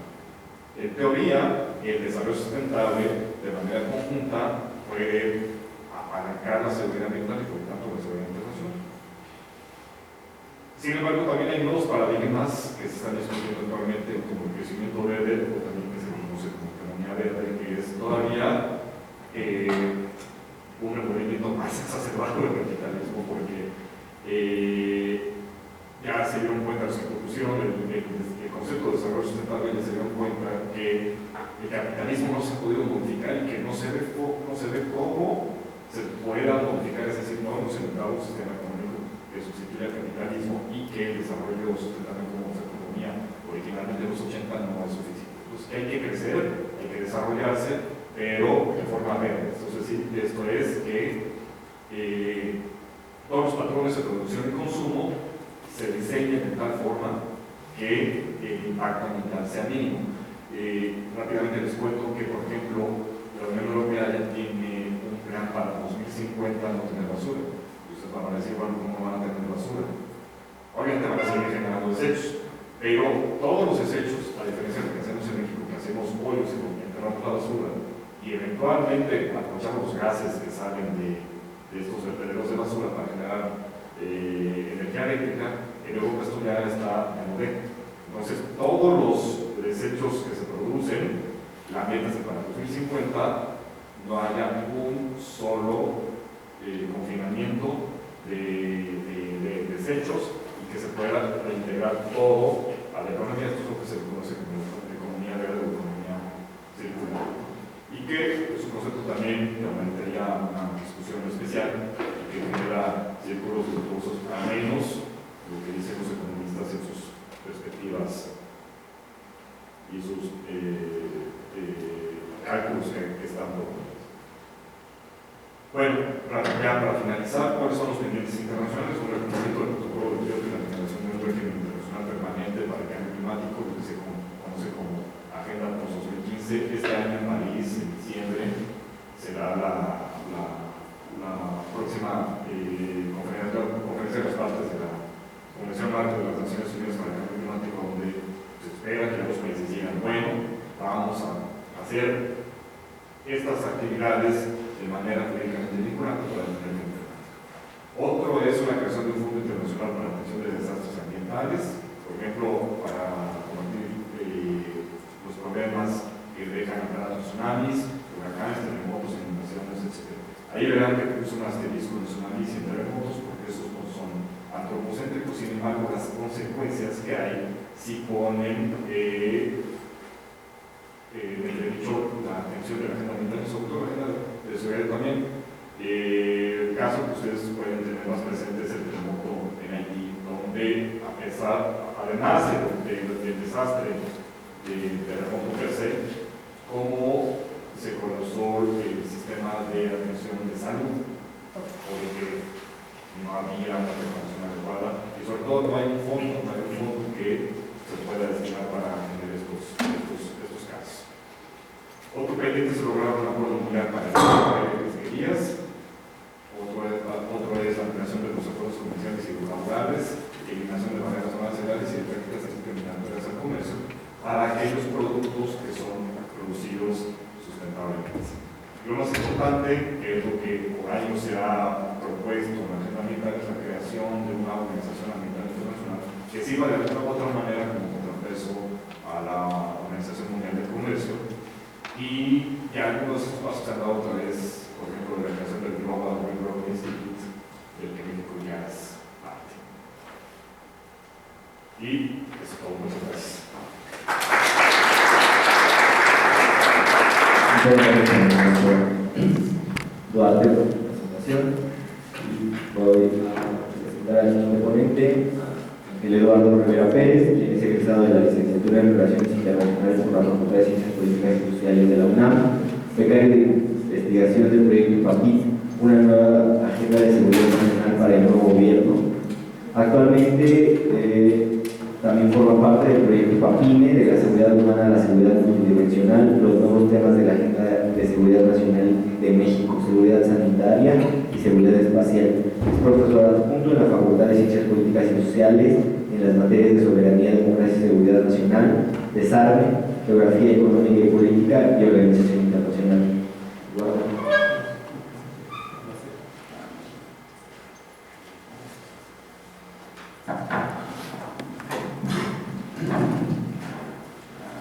Buenos días a los presentes. Antes de comenzar, me gustaría expresar mi agradecimiento al Centro Olof Palme, en especial a la doctora María Cristina Rosas, por la oportunidad de presentar parte de mi tema de tesis, que es el Ártico, y bueno, al CESAN y a la maestra Silvia Núñez. El tema que presenté que preparé para esta mañana se denomina la Agenda de Seguridad de Salud en el Ártico a partir de la industrialización de la región. La forma en que voy a abordar el contenido es, vamos a ver primero la delimitación y concepto del Ártico sombramente, el estado de la salud general general en los habitantes, tanto indígenas como no indígenas, los nuevos temas y cómo se relaciona con el sector alimentario y alimentario, qué está sucediendo, qué están haciendo los gobiernos y las instituciones para enfrentar estos flagelos, y finalmente los desafíos en materia de salud. Glacial ártico, polo norte, región ártica, desierto ártica o círculo polar ártico son solo algunos de los nombres que se le ha dado al espacio marítimo y terrestre que se encuentra en la cúpula del planeta Tierra. Pocos habían sido los estudios dedicados a esta área de interés geopolítico y estratégico para las potencias del siglo XX y lo que va del presente, para no entrar en controversias sobre lo que ocurre más allá del paralelo a 60 grados latitud norte. Sin embargo, con su apertura comercial a partir de la última década del siglo pasado, la región ártica se ha vuelto foco de estudio para gobiernos, organismos internacionales, tanto gubernamentales como no gubernamentales, así como para la sociedad civil. De acuerdo con varias delimitaciones geográficas sobre la frontera de la región ártica, los países involucrados únicamente serían 5: Estados Unidos por su territorio en Alaska, Canadá, Dinamarca por su jurisdicción en los territorios de Groenlandia, en las Islas Faroe, Noruega y Rusia, que son quienes tienen frontera marítima con el océano glacial ártico, el cual toca 3 continentes. Además, por una iniciativa canadiense, se decidió extender la frontera del paralelo 60 grados norte para incluir a los estados de Suecia, Finlandia e Islandia, quienes han formado parte también de la historia de la región. Asimismo, son variadas las definiciones sobre lo que es y forma parte o no de la región. En este sentido, hay 4 excepciones al concepto de la región ártica que es debatido actualmente. Para aquellos que lo perciben como un laboratorio científico, para quienes es una frontera económica, principalmente los estados, para quienes no es más que un lugar desolado y que debe ser conservado, y para quienes lo ven como una patria, es decir, como un lugar donde se deben respetar las costumbres, tradiciones y festividades de los habitantes del norte de Canadá, Alaska, Groenlandia, Islandia, Noruega, Suecia, Finlandia y Rusia. Contrario a lo que se pudiera pensar, en el Ártico residen poco más de 4 millones de personas, de las cuales el 10% son provenientes de localidades indígenas y en quien esta vez estará basada la exposición. Los pueblos nativos de la región han vivido y adaptado a las condiciones de cambios en el Ártico durante miles de años. De hecho, las primeras concepciones que se tuvieron fueron a través de las tradiciones orales de los habitantes, de los escritos de los vikingos y de los relatos de cazadores y balleneros. Sin embargo, no fue hasta 1882 que por una iniciativa alemana, el Ártico se convirtió en un campo de cooperación en investigación científica a través del primer año polar internacional, siendo hasta la fecha 4 años polares los que se han celebrado. Dicho lo anterior, la región es el lugar de las tribus Inuit, Sami, Chakuk y Nenets, de los Aleut, los Yupik, los Tkets, los Elpuks y los Komi, así como de los Inupiat, los Yubiwich y los Athabascans, entre otros. En lo que respecta a los Inuit, Inupiat, Aleut y Yupik, son quienes residen en el continente americano. Si bien estos pueblos indígenas se han adaptado a las condiciones climáticas de la región, a partir de la segunda mitad del siglo XX empezaron a suscitarse una serie de cambios que han desafiado la seguridad de los habitantes. Ese es el mapa de la población y asentamientos de los grupos indígenas. En los últimos años la población se ha incrementado considerablemente.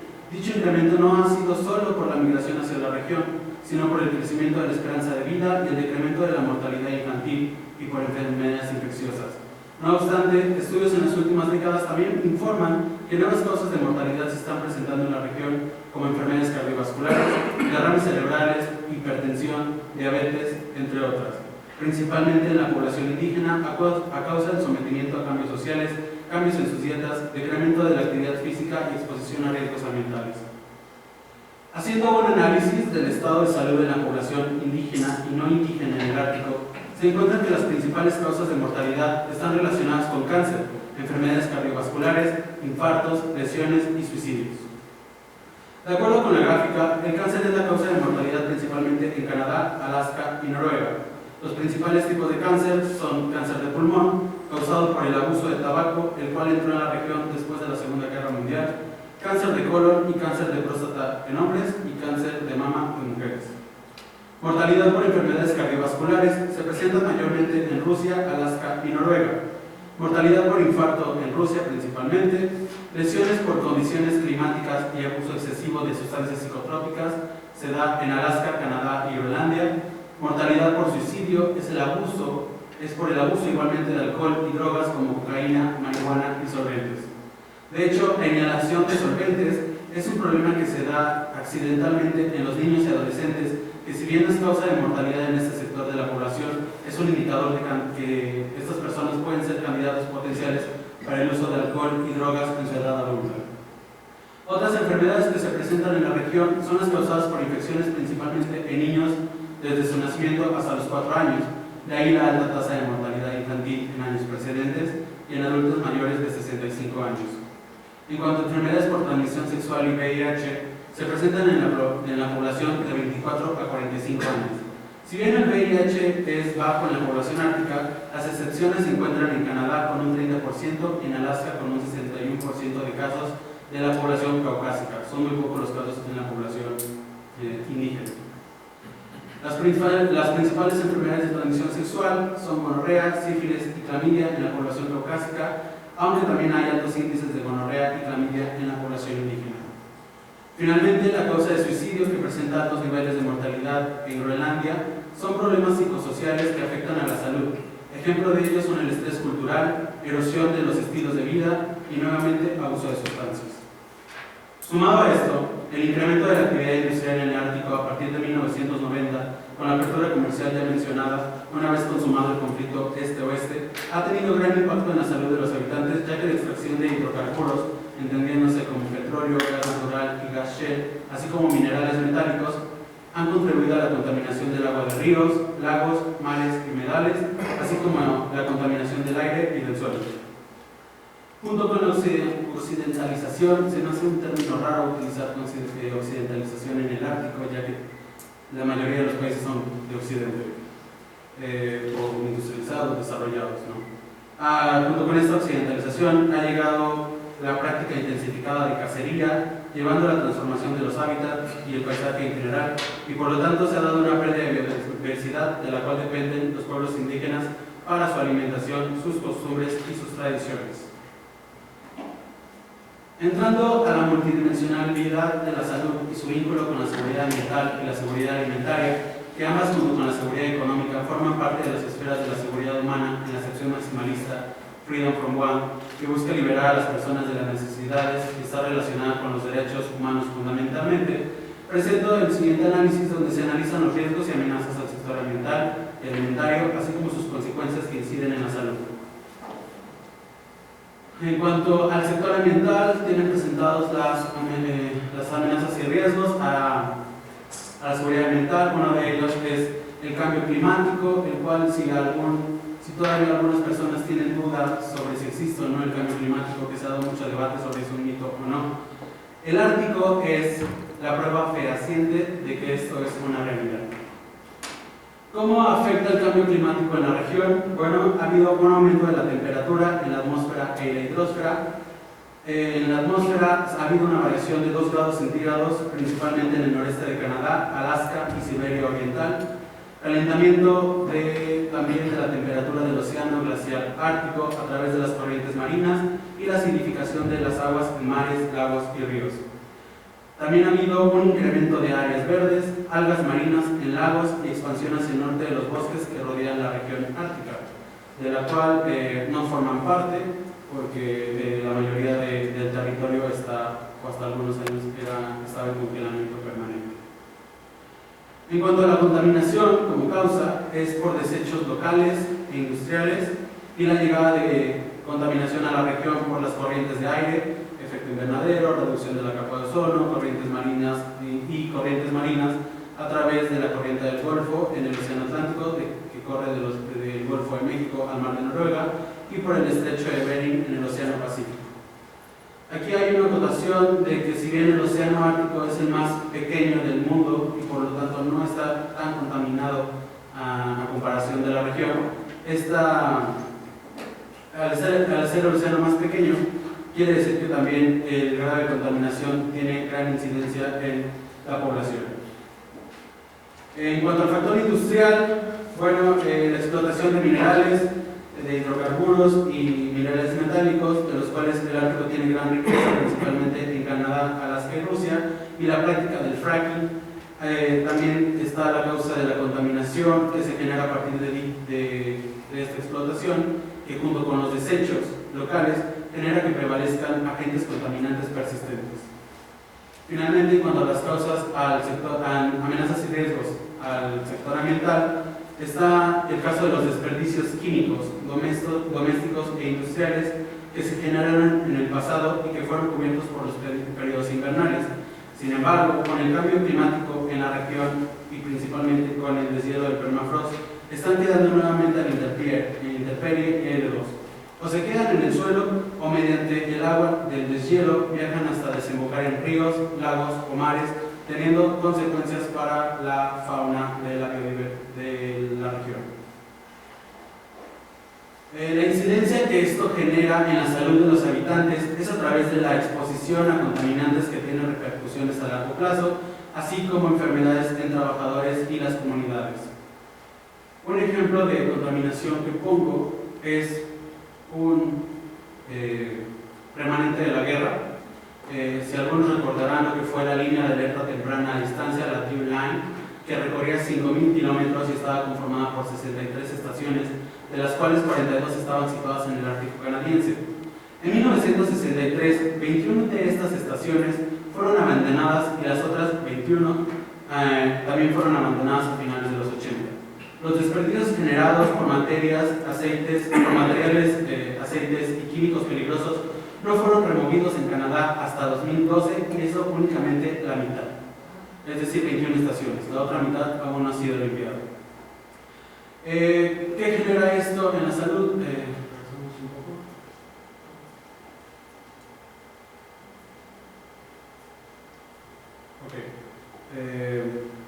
La exposición de especies a la contaminación incide directamente en la salud de los pueblos indígenas porque su alimentación está basada en los comestibles que brinda la tierra, incluyendo la fauna como renos, ballenas, focas, pescados y en general especies marinas, ya que el alimento que brinda la naturaleza y las especies endémicas de la región son parte de la cultura, tradiciones e identidad. Adentrándonos al siguiente sector, que es el alimentario, cabe destacar que la alimentación ártica tradicional es una fuente excelente de nutrientes y energía que contribuye al bien social y espiritual, así como a la salud física. Sin embargo, hoy en día estos alimentos se han convertido en la principal fuente de contaminación, es decir, los desechos consumidos accidentalmente por la fauna o su simple interacción con espacios insalubres afectan a la salud humana porque son las personas quienes están consumiendo estos productos contaminados. Aquí otro caso del problema de la contaminación en la salud humana es el caso de la leche materna.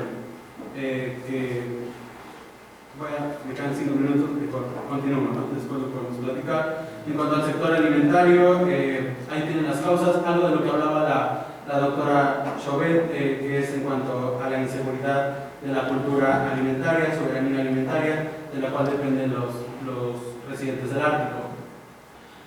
¿Qué ha llevado las amenazas y riesgos al sector alimentario? Es igual a la occidentalización, el cambio de la comida tradicional por comida importada, principalmente comida rica en azúcar y comida rica en grasa también. Esto ha llevado a una inseguridad alimentaria, causando baja calidad nutricional y a un grado de malnutrición. ¿Cuáles son los efectos en la salud? El incremento de índices de sobrepeso y obesidad, aumento de enfermedades cardiovasculares, hipertensión, diabetes mellitus, etc. Cosas que no se veían en el Ártico, principalmente en la población indígena. ¿Qué se está haciendo en el Ártico para solventar esos problemas? Bueno, de 2007 a 2008 se llevó el cuarto año polar internacional. El organismo regional por excelencia en el Ártico es el Consejo del Ártico, el cual fue creado en 1996 y cuyos miembros permanentes son los 8 estados árticos más 7 grupos que representan a los pueblos indígenas. Hay países observadores como Alemania, Países Bajos, Polonia, Reino Unido, Francia, España, y en 2013 fueron aceptados como observadores la República Popular de China, Italia, Japón, Corea del Sur, Singapur e India. Aquí nos habría preguntar ¿dónde está México? ¿No? ¿Por qué México? Bueno, porque México ha sido, durante el gobierno, al menos del presidente Felipe Calderón, hubo una gran participación en los temas ambientales. De hecho, se celebró una conferencia de las partes en México sobre cambio climático y se propuso la creación de un fondo verde. También hay observadores indicadores tanto de organismos gubernamentales como no gubernamentales. Si se lo preguntan, Greenpeace no es parte del Consejo del Ártico como miembro observador. De hecho, han tenido muchos problemas, como lo han visto en noticias, ¿no? El Consejo del Ártico cuenta con bastantes programas sobre contaminación, sobre qué hacer sobre los residuos tóxicos. Y está la iniciativa de la salud humana en el Ártico. También está este programa de la Universidad del Ártico, que no es una institución, sino un programa a través de diferentes universidades de la región para que se den más intercambios académicos en materia de los desafíos que enfrenta el Ártico. Concluyo con los desafíos en materia de la salud. Se necesita trabajar en cómo erradicar la mortalidad por suicidio y cáncer, aumentar la esperanza de vida, reducir la mortalidad infantil y atención a los impactos en la salud por contaminantes ambientales, cambio climático y la occidentalización de la región, ¿no? Finalmente, cabe destacar otros desafíos para el Consejo del Ártico en particular, es cómo va a incidir en la salud la apertura comercial, no solamente de hidrocarburos, sino también de pesca y las rutas marítimas, ¿no? El océano glacial ártico, que está a punto de perder su objetivo, ya fue recorrido por una embarcación china a través de la ruta transpolar que cruza la mitad del océano. Y como el Consejo del Ártico no trata temas de seguridad, otro desafío para los gobiernos de la región es saber qué se va a hacer con la remilitarización del Ártico. Esta remilitarización se ha dado en los últimos años por ganar ventajas sobre los hidrocarburos y otros recursos naturales con los que cuenta el Ártico. Agradezco su atención y continuamos.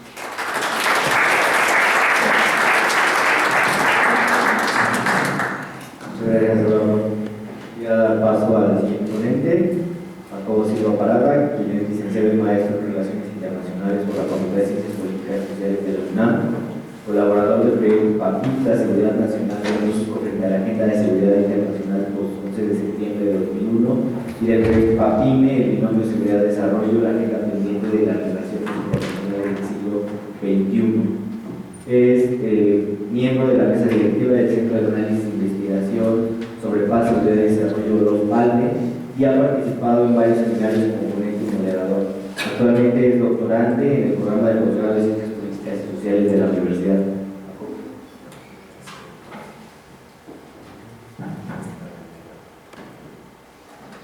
Gracias.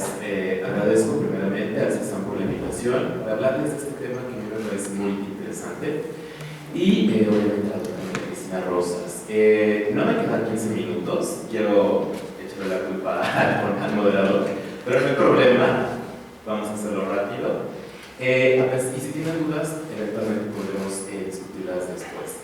El caso de los genéricos indios en África, y lo que yo voy a ver prácticamente es la relación entre la salud y la seguridad económica. Este es el contenido de la exposición. Yo pensaba hacerles una pequeña disertación teórica, pero vamos a obviarla y eventualmente veremos más en el tema. Perfecto. Ahí estamos. Este es un pequeño cuadrito. La investigación o este tipo de investigaciones debo centrarlas en una ampliación del concepto de seguridad.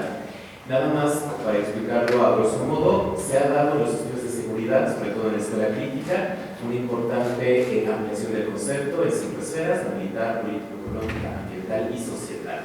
Y se ha hecho además una profundización a distintos niveles, tanto el individual, sociedad, nacional, regional y global. ¿Cuál es lo interesante de esto? Hans-Dieter Braun y la doctora Ursula Oswald además proponen un siguiente nivel, que es la sectorización de la seguridad. Y ahí es donde vamos a encontrar la seguridad o la seguritización del sector salud. Si se puede ver en rojo, a nivel nacional tenemos en económico, seguridad energética, agua, alimentaria y de salud. De acuerdo a esta perspectiva teórica, así podríamos, digamos, analizar la seguridad. No es una jerarquización. Sabemos que la seguridad en sus distintas modalidades es interdependiente y tal vez hasta interdefinible, pero esto simplemente es un modelo para analizar. Seguimos, la vinculación entre seguridad económica y salud en África. Vamos a ver quiénes son los actores, los estados, principalmente son los que securitizan, los que dicen quiénes son las amenazas hacia un objeto de referencia. Tenemos también actores funcionales, vamos a ver a las farmacéuticas multinacionales, a las organizaciones internacionales gubernamentales como la OMS y también la OMC, y a ONGs como Médecins Sans Frontières o Médicos Sin Fronteras. ¿Cuál es el objetivo de referencia que queremos proteger? Las condiciones de vida de colectividades e individuos. ¿Cuál es la perturbación? Una amenaza para el nivel ya alcanzado de desarrollo de niveles de vida, pero sobre todo la vulnerabilidad de las posibilidades de consumo. Aquí es donde está el eslabón en la relación entre salud y seguridad económica. El problema es que cuando aumenta nuestro gasto en servicios de salud, disminuye en otro tipo de esferas, sea entretenimiento, sea educación, sea alimentación, etcétera, etcétera, etcétera. Esta es la relación más importante y vamos a verlo cómo se relaciona con África. Las acciones podemos verlas en prevención, anticipación, securitización y desecuritización de algunas agendas. Pero el profesor polaco Czesław Mesiarz en 2008 propone que además hay un dilema en este sentido en la seguridad económica. Mercados no controlados contra varios niveles de intervención estatal. Es decir, dejamos que las libres fuerzas del mercado resuelvan todos los problemas o el Estado tiene que intervenir. Y ahorita vamos a verlo más detalladamente. Estas son las estimaciones regionales del número de personas de todas las edades viviendo con VIH. Estas personas pueden tener o haber desarrollado el SIDA o no, según las estadísticas de 2013 de la OMS. Son estimaciones, y quiero recalcarlo, no es un número en sí cerrado. No crean que en sí hay 24.700.000 personas en África, ya. Puede haber más, puede haber menos, pero no se pueden tener estadísticas tan fiables en este sentido. Si se puede ver, África es el que tiene más. Las demás regiones tienen una incidencia importante, pero África es la que tiene más. Incluso sumando las demás regiones, África sigue ganando. Y en total hay 35 millones de personas infectadas con VIH, aproximadamente. Aquí lo vemos ya en África, directamente. Igual, de todas las edades, 2013. El principal país y me parece que el caso sudafricano es importantísimo señalarlo, son 6.300.000 personas. Igualmente son estimaciones. Le sigue Nigeria y le sigue Mozambique. Y siguen otra serie de países. Lo importante aquí, y quiero recalcar, es que no nada más es un problema en Sudáfrica como país, sino también como región, porque ahí también vamos a Lesoto, a Botswana, a la República Democrática del Congo, a Tanzania, Zimbabue, etc. La importancia del VIH-Sida. Bueno, tenemos que en África completa hay aproximadamente 1.000 millones de personas, como 10 Méxicos más o menos. Sudáfrica sería la mitad, son 52 millones. Perdón, de la población de México, obviamente, según el censo de 2003. Infectados con VIH son 12%. Insisto, esto es una estimación, no podemos verlo en términos absolutos. Nigeria tiene una población de 165 millones de personas, tal vez 166. Hay más nigerianos que mexicanos, ténganlo en cuenta, para 2006. Infectados, 1.10%. En Mozambique, el tercer país que llegamos, son solo 21 millones. La zona metropolitana de la Ciudad de México y están infectados 7.5% de la población. Esto nos da cuenta de que el SIDA es un problema y un problema muy importante en estos países, sobre todo en Sudáfrica y Mozambique. Pero además, y aquí es donde quiero llegar, por eso se da la securitización del sector salud en esta agenda, en particular en estos países. La doctora María Cristina lo habló ayer y otros ponentes incluso también veían cómo se daba este. Desafortunadamente no se ve bien o tan bien esta tabla, pero la primera línea es el presupuesto sudafricano, en randes, la moneda sudafricana. No quiero que lo vean, no lo traduje no lo convertí a dólares, porque quiero que veamos simplemente las proporciones. El segundo renglón es el presupuesto total en salud, 16 millones más o menos. Las estimaciones para 2014-2015 en año fiscal son 33, casi se duplica. Si ven, el siguiente renglón es solamente VIH-Sida, son aproximadamente 3 millones de randes. Para el 2014 ya son 12, se multiplicó casi por 4. Ahora bien, el presupuesto de Sudáfrica para salud. Ya habíamos visto parte de estas estadísticas, solo para que les quede todavía más claro. En 2005 solo fue de 2 millones de randes. Para 2011 ya era de casi 8, se multiplica casi 3.2 veces. y solo es el presupuesto para VIH. ¿Esto qué nos quiere decir? Que las necesidades de tratamientos, de educación y todo aquello que conlleva el tratamiento en una estrategia de política pública contra el VIH-Sida es caro y aumentan los precios. Vamos a ver proporciones del gasto de VIH-Sida según el presupuesto de salud. Para 2008 eran 20%, para 2011 31%, para 2014 se estima que va a ser el 37%. Si esto no nos dice que se tiene o que se seguritiza el sector salud de esta agenda, no sé que lo haga. Vamos a ver ahora el papel de la industria farmacéutica y qué tienen que ver los indios en África. Simplemente que el mercado farmacéutico indio es el tercero más grande en términos de volumen en el mundo. Ellos solamente Estados Unidos y Japón producen más medicamentos que la India. Y el 13º en términos de valor, vamos a ver por qué. Generalmente la industria india farmacéutica está dominada entre un 70 y 80% por marcas de genéricos, no son de patente, eso es lo interesante. Y de hecho, el Medicines Patents Pool le dio sus licencias a Auropino, Cipla, Desano, Incure, Heterolabs y Lorolabs para permitirles producir antirretroviral genérico Tenofovir para 112 países en desarrollo. ¿Por qué hace esto? Todas estas son farmacéuticas indias y son tanto privadas como públicas. Es importante el papel que tiene la India en el tratamiento del SIDA en el mundo en desarrollo. De ahí viene la importancia. Hasta marzo de 2014, la India tuvo 523 instalaciones productoras de fármacos registradas ante la FDA de Estados Unidos. Precisamente este dato lo puse porque el evento lo realizé. ¿Esto qué tiene que ver? Podría sonar anodino si no fuera porque es el número más grande de instalaciones fuera de Estados Unidos registradas por FDA. Eso le da a la India una ventaja comparativa frente a muchos competidores. Y sobre todo porque el principal destino de las exportaciones de fármacos de la India no es África, ni el mundo en desarrollo. Eso suena extraño, es Estados Unidos. Porque muchas subsidiarias de las grandes farmacéuticas son matrices en Estados Unidos, digamos que tienen sus subsidiarias en la India y producen libremente, exportan a Estados Unidos. Nada más, un dato importante, la India provee tratamiento con base en genéricos al 92% de los pacientes con VIH y 60% con malaria en el mundo en desarrollo. Si la India no produjera estos genéricos, tendrían que comprarse de patente o haber algún otro productor. Eso es importante. El Fondo Global contra el SIDA de Naciones Unidas, UNICEF, el Banco Mundial, la Fundación Clinton, utilizan 70% de los tratamientos, el 70% de los tratamientos que usan para 87 países en desarrollo con antirretrovirales, proceden de la India. El 80% son de los que utilizan Médicos Sin Fronteras, igualmente proveen de la India. Esto nos dice que la India es un actor bien importante en la industria farmacéutica de antirretrovirales genéricos para el mundo en desarrollo. Los antirretrovirales que en 2000 costaban hasta 9.000 euros por persona al año, ahora cuestan 50 euros, cifras de 2012 de Médicos Sin Fronteras. ¿Qué tiene que ver esto con el sector salud o con la seguridad económica? Pues simplemente que estos países no tienen grandes presupuestos para gastar en sistemas de salud universales que les permitan proveer el tratamiento a 9.000 euros por persona al año. Pero cuando reducimos la cifra a 50 euros, la cosa cambia y cambia bastante. Eso es uno de los puntos a los que quiero llegar.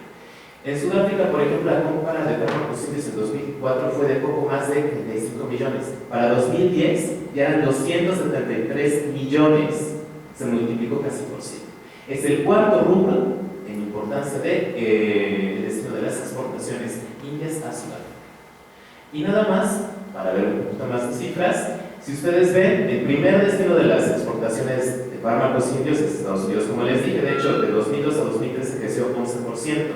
Rusia es el segundo, disminuyó, pero hay que tener en cuenta que Rusia ahorita está en tratos con la India para, de hecho, llevar varias empresas indias a producir fármacos a Rusia, que son alianzas estratégicas. Por eso pudo haber disminuido. En Sudáfrica aumentó 33.9%, en Nigeria 18%, en Kenia disminuyó 4%, pero en Mozambique 24%.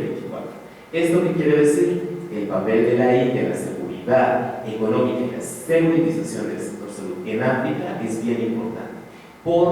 Yo sé que suena raro, pero es que los ingresos pueden decir mucho, sobre todo en estos países donde las capacidades presupuestarias no son tan grandes como los países industrializados. Ahora bien, ayer vimos, por ejemplo, con la doctora Valle, cuánto gasta Canadá y comparativamente con Estados Unidos y México. Países en África no pueden darse esos lujos. Bien, los ingresos y las condiciones de vida son vienen a proteger, como les dije, de la seguridad económica y la salud. El eslabón son los ingresos, pero ¿por qué? El doctor Garduño dijo que la salud se estaba mercantilizando, y tiene razón, pero hay que tener en cuenta algo.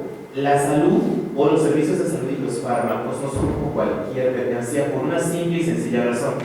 Nadie elige enfermarse y a veces nadie elige sus medicamentos porque tenemos que esperar que nos dé un médico una receta e ir a comprarla. Es decir, no es como ir al cine y escoger una película y escoger el cine y escoger si compro palomitas o no. No es como escoger la escuela donde van a ir mis hijos. Es un proceso de consumo mucho más complejo y que a veces no depende de nosotros, porque nadie, insisto, elige enfermarse. Los genéricos, hay un debate bien interesante en intervenir o no. La OMC, la Organización Mundial de Comercio, les dirá, no intervengan, dejen que las patentes sigan, porque además las grandes farmacéuticas necesitan patentes para poder innovar. La OMS les diría, desafortunadamente hay casos en ciertos países donde la población está sufriendo y no podremos seguir respetando las patentes, se tienen que producir genéricos más baratos. Este es el debate que les decía, el dilema, intervengo o no intervengo. Lo grave es, bueno, la India sigue produciendo genéricos y hace innovación en fármacos. Lo grave es que en África hay ciertos países como Uganda, como Kenia, como Tanzania, que están pensando en implementar leyes para casi equiparar a los genéricos con piratería de fármacos, lo cual no permitiría la entrada de los fármacos indios genéricos a estos países. Y ya vimos el papel que precisamente tiene. Por último, y es más teórico esto, la India como actor importante pese a sus limitaciones. Ustedes saben que cuando piensan en la India piensan en un país enorme con una población que es casi multiplicada por 10 la de México y que tiene grandes carencias, pobres, etc. y inequidades enormes. Pero a pesar de eso, un país como la India puede tener la tercera industria farmacéutica más importante del mundo. Eso lo que le da es agencia. Eso precisamente nos ayuda a entender que como países en desarrollo, no grandes potencias, aún así se puede incidir en la escena internacional. Y sería todo por mi parte.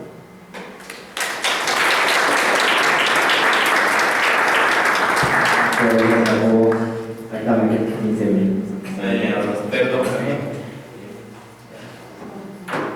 Yo creo que vamos a concluir la mesa. Hay algunas preguntas para los ponentes. Voy a transmitir las tarjetas y si alguien gusta abordarlos en los pasillos, pues que contesten sus interrogantes. Creo que no tendrá inconveniente, pero vamos a dar por concluida la mesa. La mesa número 4 de este seminario. Muchas gracias.